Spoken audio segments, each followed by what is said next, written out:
dakwah kepada Allah Subhanahu wa taala dan di jalan Allah Subhanahu wa taala adalah kewajiban yang paling besar.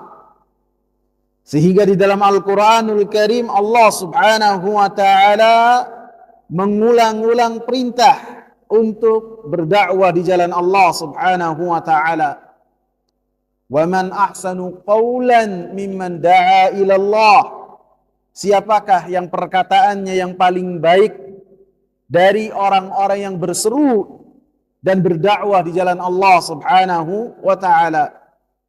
Dalam surat Al-Qasas ayat 87 Allah Subhanahu wa taala katakan, wad'u ila rabbika, berdakwalah di jalan Rabbmu. Menunjukkan perintah untuk kita berdakwah sangatlah banyak sekali. Untuk kita saling mengingatkan di antara kita dengan perkara-perkara yang benar yang datangnya dari Allah Subhanahu wa taala sangatlah diperintahkan sekali. Bahkan dalam surat Al-Asr Allah Subhanahu wa taala mengatakan sungguhnya manusia semua dalam keadaan merugi. Demi masa sungguhnya manusia semua dalam keadaan merugi. Kecuali siapa? Illal ladzina amanu, kecuali orang-orang yang beriman. Wa amilus salihat, dan orang-orang yang beramal saleh.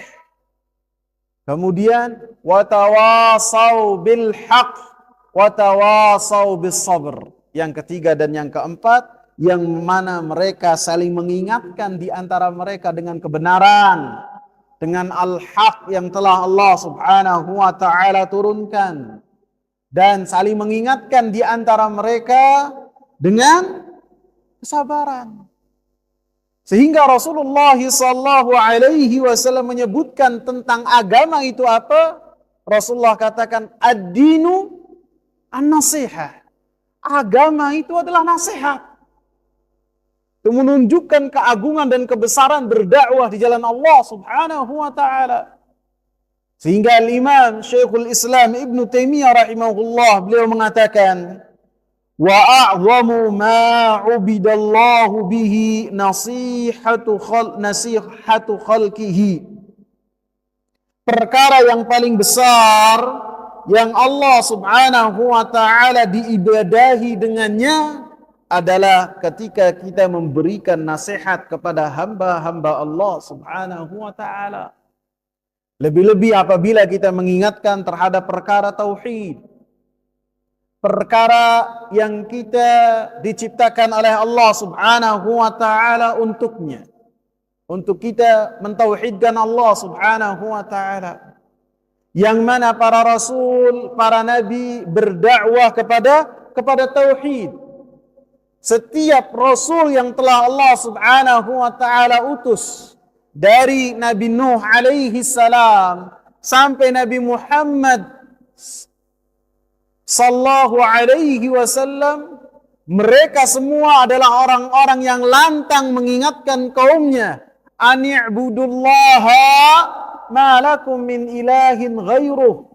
Beribadahlah kalian untuk beribadah hanya kepada Allah Subhanahu wa taala. Dari rasul yang pertama Nabi Nuh sampai Nabi Muhammad sallallahu alaihi wasallam untuk mengingatkan terhadap supaya manusia bertauhid hanya dan beribadah hanya kepada Allah Subhanahu wa taala. Dan perkara mengingatkan terhadap pentingnya tauhid dan berdakwah di jalan kalimat la ilaha illallah, bukanlah dakwah ini hanya diberikan terhadap orang-orang musyrikin saja, ataupun orang-orang yang mereka memiliki kerancuan dalam tauhidnya saja, bukan. Bahkan orang-orang yang bertauhid pun, yang tauhidnya lempeng, yang tauhidnya bagus, masih diingatkan untuk mereka bertauhid kepada Allah Subhanahu wa taala. Rasulullah mengingatkan kepada para sahabat, yang mana para sahabat adalah aulia Allah, para wali-walinya Allah, yang mana para sahabat adalah sadatul muwahhidin, pemimpin-pemimpinnya para muwahhidin. Diingatkan oleh Rasulullah sallallahu alaihi wasallam untuk mereka senantiasa bertauhid kepada Allah Subhanahu wa taala. Rasulullah sallallahu alaihi wasallam katakan, "Bayi'uni ala an la tusyriku billahi syai'a." Berbaiatlah kalian kepadaku untuk kalian tidaklah melakukan kesyirikan kepada Allah Subhanahu wa taala sedikit pun. Ini siapa? Para sahabat diingatkan oleh Rasulullah sallallahu alaihi wasallam dengan perkataan ini. Mereka adalah orang-orang yang tauhidnya luar biasa. Dibahas oleh Rasulullah sallallahu alaihi wasallam untuk mereka itu bertauhid. Di dalam hadis lain, hadis Aus ibn Malik, beliau mengatakan, "Kunna ma'an Nabi sallallahu alaihi wasallam tis'atan aw thamaniyatan aw sab'atan." Kami bersama dengan Nabi sallallahu alaihi wasallam, dan jumlah kami itu kalau tidak 9 orang, 8 orang, 7 orang. Kemudian Rasulullah sallallahu alaihi wasallam mengatakan, "Ala tubayi'una Rasulullah?" Apakah kalian tidak mau untuk berbaiat kepada Rasulullah? Rasul mengingatkan kepada 9 orang atau 8 orang atau 7 orang ini untuk mereka berbaiat kepada Rasulullah. Maka Aus dan para sahabatnya mengatakan, "Qad baya'naka ya Rasulullah." Sungguh kami telah berbaiat kepada engkau wahai Rasulullah. Kemudian Nabi sallallahu alaihi wasallam mengulang perintahnya. Dan para sahabat pun mengulang jawabannya.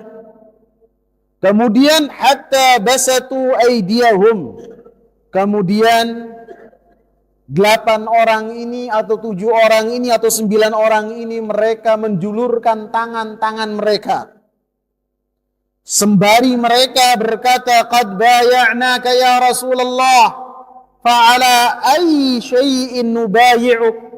Wahai Rasulullah, kami telah berbaiat kepada engkau. Maka terhadap apakah lagi kami berbaiat kepada engkau? Maka Rasulullah mengatakan, "An ta'budullaha wa la tusyriku bihi syai'a wa tuqimus shalah wa tu'tuz zakah."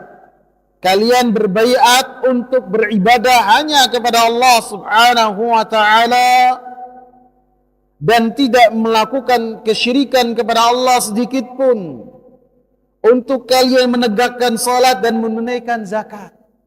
Jadi para sahabat mereka telah berbaiat, diminta lagi oleh Rasulullah untuk berbaiat dalam perkara apa? Supaya mereka bertauhid kepada Allah dan menjaga tauhid mereka dan hati-hati terhadap kesyirikan. Dan ini termasuk dari apa yang telah Allah Subhanahu wa taala perintahkan dalam surat An-Nisa ayat 136. Ya ayyuhalladzina amanu aminu billahi wa rasulihi. Wahai orang-orang yang beriman. Yang diseru oleh Allah siapa? Orang-orang yang beriman. Wahai orang-orang yang beriman, berimanlah kalian kepada Allah. Berimanlah kalian kepada Rasulullah. Yang dipanggil oleh Allah adalah orang-orang yang telah bertauhid, yang di dalam hatinya ada tauhid, yang telah mereka ikrarkan dengan lisan-lisan mereka dan telah mereka amalkan dengan anggota badan mereka. Allah Subhanahu wa taala perintahkan mereka, aminu, hendaklah kalian beriman. Artinya ketika seseorang berusaha untuk senantiasa tetap di atas tauhid, untuk dia itu senantiasa berada di atas kalimat la ilaha illallah, maka hendaklah untuk senantiasa diingatkan dengan kalimat la ilaha illallah. diingatkan dengan pembahasan kalimat la ilaha illallah, sebagaimana Rasulullah sallallahu alaihi wasallam memulai dakwahnya dengan kalimat tauhid dan diakhiri dengan kalimat tauhid. Beliau memulai dakwahnya dengan mengatakan qulu la ilaha illallah tuflihu. Wahai orang-orang Quraisy, katakanlah kalimat la ilaha illallah, niscaya kalian akan selamat. Katakanlah kalimat la ilaha illallah, niscaya kalian akan berjaya. Ucapkanlah kalimat la ilaha illallah, niscaya kalian akan menjadi penguasa. Itu di awal dakwahnya Rasul. Dan ketika di akhir hayatnya pun, di detik-detik nafas terakhir dari Nabi sallallahu alaihi wasallam, Nabi pun mengingatkan, la'natullahi 'alal yahudi wan nasara ittakhadhu qubur anbiya'ihim masajid.